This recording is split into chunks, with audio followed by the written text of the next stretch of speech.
Hi, I'm Duke. And I'm Lola. And today we're in Portland, Oregon, outside an amazing home tiki bar. This is how you do tiki. You get invited over to someone's amazing home tiki bar. They garnish it up. They make you some jungle birds. Cheers!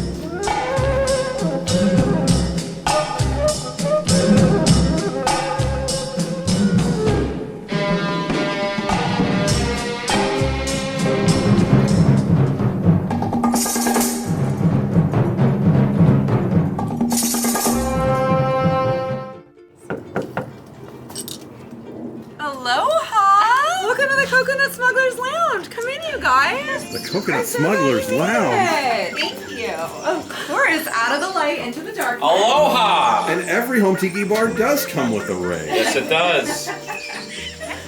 What are we drinking, Robbie? I hope you guys like jungle birds, because that's what I'm making. I love a good jungle bird, so yes, I will happily partake of the jungle bird. I make a mix, a play off the 1978. So a good girlfriend of mine made me a really cool tiki mixtape that she dropped off. And when she made it, she had this little typed up recipe with it. And so it was one of the first tiki drinks that I made. So I add extra juice to it because it was a little too hardcore. I don't know what they were doing in 1978, but they could handle a way stiffer drink than me. But it's kind of a play off that. They were doing cocaine. Which helps. So. But what a great tiki girlfriend. Like, somebody did a tiki mixtape. It was great, yeah, cassette tape. It was awesome. Yeah. Amazing. I get the Sonic Ice clutch. We call it the good ice. It is, the good ice. 2 ounces of dark rum. I'm just using like a plantation. And I'm gonna make a double for us, so I only have to do this one. And I'm just gonna serve it in a mug for you. So I got 4 ounces of the dark rum for you, ½ ounce each, so a full ounce of some simple syrup in there. 3/4 of Campari, which God bless me if I can do a double of that. That's what, 1.5 ounces? Sounds good to me. I put in the 4 ounces of pineapple juice instead of 2 ounces, which they called for, which, like I said, was a little intense. A little thing to know, by the way, is the Jungle Bird is the very first tiki cocktail I ever had that I actually really loved. It got me a tiki cocktail.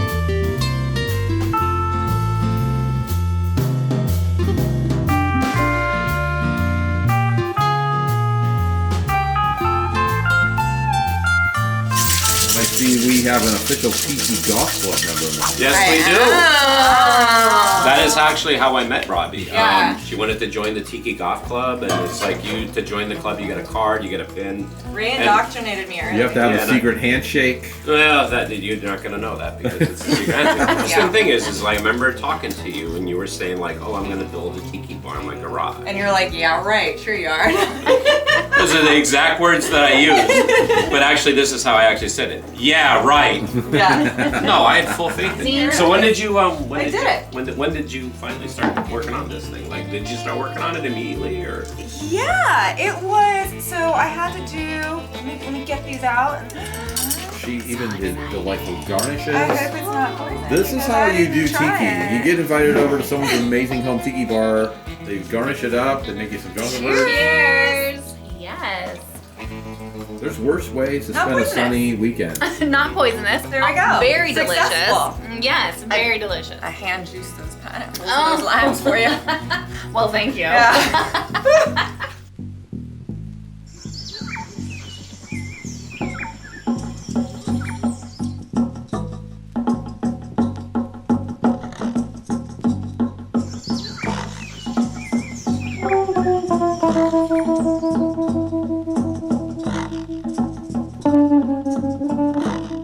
Coconut Smugglers Lounge, like I went back and forth. Naming it was, next to like figuring out the era, naming it was super hard. I definitely had parties before I came up with the name because I had so many I was playing around with.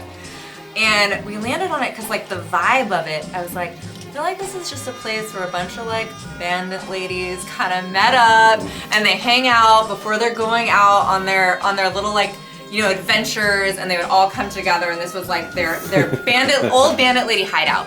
No, hold on. And they're coconut smugglers. Did you make that term up, bandit Coconut lady? smugglers. I'm just using 2 words together, bandit lady. I want to be a bandit lady. How do I get to be a bandit lady? It's like Golden Girls bandits. Not an abandoned, not an Yes. abandoned lady, but what about these two pieces, these shells here? Yeah. I mean, what? Yeah. Because I've seen these before. and other places. Yeah. But what were they originally? Yeah, I think they were just display cases, honestly. Either yeah, for a store maybe, or like no, someone's home? they're for home. I think probably people Okay. could china them at some point. I also think these are from the Philippines as far as I've seen, or Okay. where most of them were manufactured for the Philippines. But yeah, these were another back alley Tacoma find. Again, you know. I see the fish tanks made like this Yeah. more often. Yeah.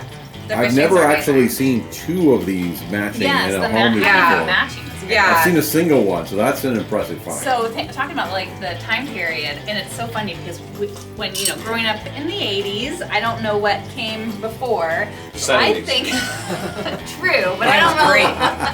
I saw these a lot, early 90s, like when I was so I wonder, were they like 70s? I feel like they're older. These don't read 80s to me No, at they all. don't. So No. they also Yeah. read like early I'd 70s. say, I'd and, say like, late 60s, early 70s. Anybody out there who knows exactly, let us know in the I'm sure there are comments. people that are experts. Yes. Someone will tell us exactly In my where these were made and furniture. in what city in the Philippines. Yeah. And the name of the They're like, creator. no, those were actually made in Yeah. Thailand. Yeah.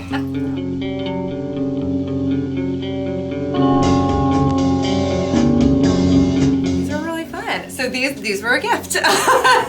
These I've been told they're from Smoking Tiki in San Diego, I'm Okay. pretty sure. So I work in advertising, I'm a producer, and I have a company I've done a lot of work with. And my coworker was super jazzed when he found out I was opening a tiki bar, and I actually took him when we were on a shoot to the Sneaky Tiki up in Canada, and he thought it was so cool. So when I was opening this bar, one day I opened my front door and there was 2 coffin-sized boxes on my front doorstep that were really not so easy to drag in the house. Oh my goodness. So I need these some kids friends arrived. of yours. Yeah. We need these kinds of friends in our So life. these kids arrived, courtesy of Nick Strada. And yeah, it was before I kind of had the back bar. They weren't ready to come in here yet, so they lived in my house for a little bit. And then one day I did some deep squats and boosted them up, and now they live here. Friends like that. Tiki Yeah, friends. when are we getting Tiki friends are the introduced? best friends, right, Ray? Yeah. Had you already been a collector? So did you already have some stuff? I did. I definitely had some things. I had like some family stuff.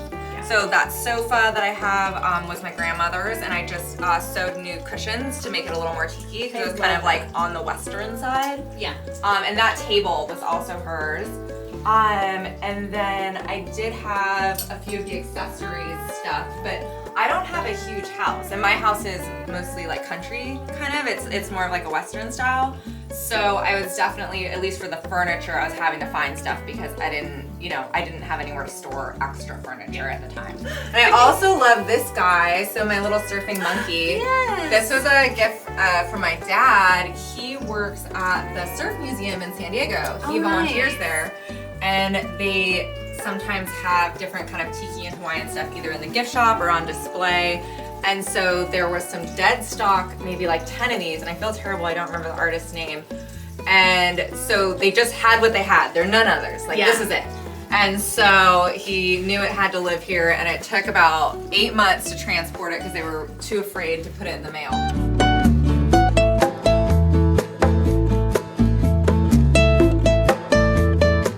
But Robbie, here's the more Yes. important question. Yeah. What is the name of the monkey? I know. I was going to guess that he Jim. was. I thought he was the coconut smoker. I feel like I have a lot of monkeys in here, which was not on purpose. There's Well, another, yeah. there's Well, a I mean, I was going to smoking, say there's one over here too. Yeah. So Robbie, is this the coconut smuggler? That's the Oh, coconut. what's this guy's That's name? the captain of the coconut. Yeah, he's Captain Bongo of the Captain Bongo? the coconut cruise. Talking about the larger pieces of furniture, this bar is beautiful. Oh, it's kind of was one of my crowning achievements. So this beauty I picked up on Marketplace. I saw it. It was up in, I think it was up in Tacoma. Some of my best stuff have been kind of in Washington, actually. And luckily I have a lovely girlfriend up there who has a pickup truck and has picked up a couple of items for me. So I'm so thankful. But yeah, I couldn't believe it when I saw it. It's from the Philippines. and it was just in someone's basement. It was embarrassingly inexpensive. Embarrassing for them. Yeah, everything in here is secondhand with the exception of like the mugs, I think, but I'm very like specific to keeping stuff to vintage. But yeah, this was one of the first big pieces I got because I was really, hadn't decided on like an era or a color scheme. I'm like, is it gonna be 50s, 60s, 70s? And so getting this really kind of acted as my anchor, and then I could build everything around that. So this really kind of like unlocked, I was in a little bit of decorating paralysis. Yeah. And this kind of unlocked it for me. If you're gonna tie your tiki bar to a certain decade, what decade would you say that would be? I feel like it's like late 60s or early 70s. Hey, that was my guess as well. Yeah. Thank you, Ray, for asking. Yeah. I would say it's like the era before the fern bar. Yeah. Like just before the fern bar was hit. I would say, because when I came in and I saw that wall, Yeah. like that is that kind of like the 70s. I like the You're into kitschy. Yeah. And And so that is this like- goes yeah. really well with it. I feel like 40s and 50s are so beautiful, but they're almost a little, can be a little stiff. And I feel like that stuff is just, it's hard to find. It's Yeah. so pricey. And it's so wonderful and precious. I would almost be scared to have some of that stuff around, like if anything were to happen. Yeah. Well, this is just fun. I love it. And I like anything where there's like a nice padded space. No, and I love that it was like the horseshoe shape, and the back's all inlaid as well, and so it's just such a. I really didn't think I'd end up with something this cool. I was gonna have someone just build something out of plywood for me, and then just like attach bamboo to it. That's kind of where I thought I was going, and then I found this and couldn't believe it. I didn't believe it until my friend actually had it in her car, because I'm like, someone else is gonna see this and They're gonna get outbid there me, even though I already paid for it. Something's gonna happen, and so yeah, until she was like, it is secured.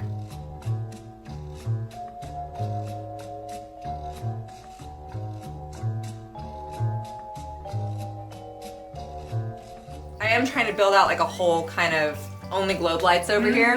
So I'm always on the hunt for different globe lights. One of them is a milk glass light, which I really like. I hadn't seen. Is it- That's a mercury light right Okay, there, and and this that's is a milk glass light. This one just calls to me. It's this is so amazing. beautiful. It almost looks like full moonlight. Yeah, You and know it- what I mean? Like the light of a full moon. It does. You're almost right. has It that looks look. celestial. Yeah, it's The Yeah. light is doing some heavy lifting in here. Yeah. So Yeah. I'm gonna ask a question because this is something I have not seen in a tiki bar before. I'm a big picture guy. So Okay. above your head, you have a garage door in here, and you've hidden the garage door I do. with this amazing like drop It's ceiling. a soffit, which is a word I learned. Ooh, Yeah. a So soft- this was one of my toughest challenges in here, and anyone who tries to convert a garage Yeah. will face this. There's this ugly, terrible armature up here Mm-hmm. that you don't want to see, but I wanted to be able to still have the garage door go up and down, because it's great during the summer, you know, you can just have a whole nother world out Tiki there. patio. Yeah, it's outside. fantastic. Wait! That's a new secret tiki patios. That's a Yeah. new video. Tiki patio. That's what A you new need, another series. franchise. That's That's what you need. Another series.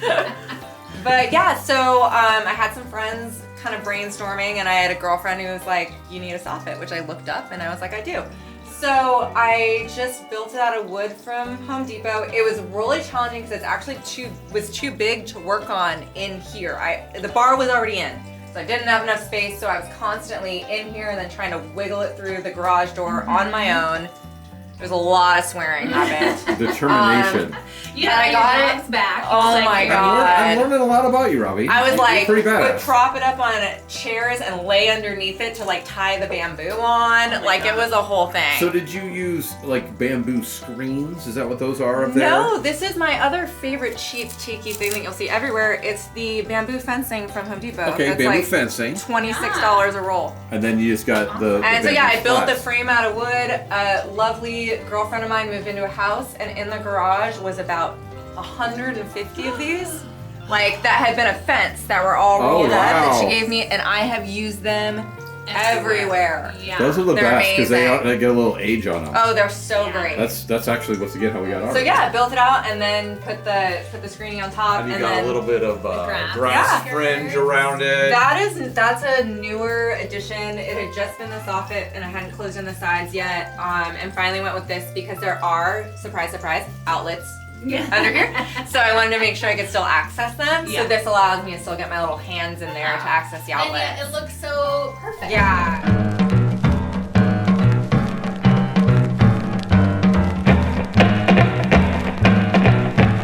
In home improvement, you're like, crazy place, and you're like, if something bad happens right now, Oh, yeah. I'm gonna be in the paper.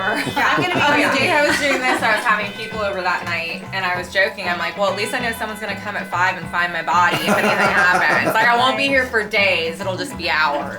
So. Just make sure you make yourself a jungle bird before that, within arm's reach. Yeah, I was gonna say just all over the floor, so no matter where I fall, I you can can get reach one. out and be like, well, I guess that's what I'm sipping on now. Yeah. Why do you have 17 cocktails on the floor? None of your business. Your friends will be like, that's why you. Yeah, exactly.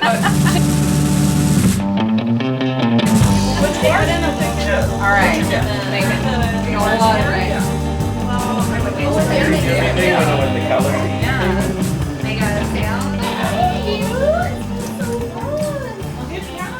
Thank you so much for watching another episode of Secret Tiki Escapes. It has been amazing here in Portland, Oregon. So from all of us at Secret Tiki Escapes to all of you, mahalo! Oh. Bossanova.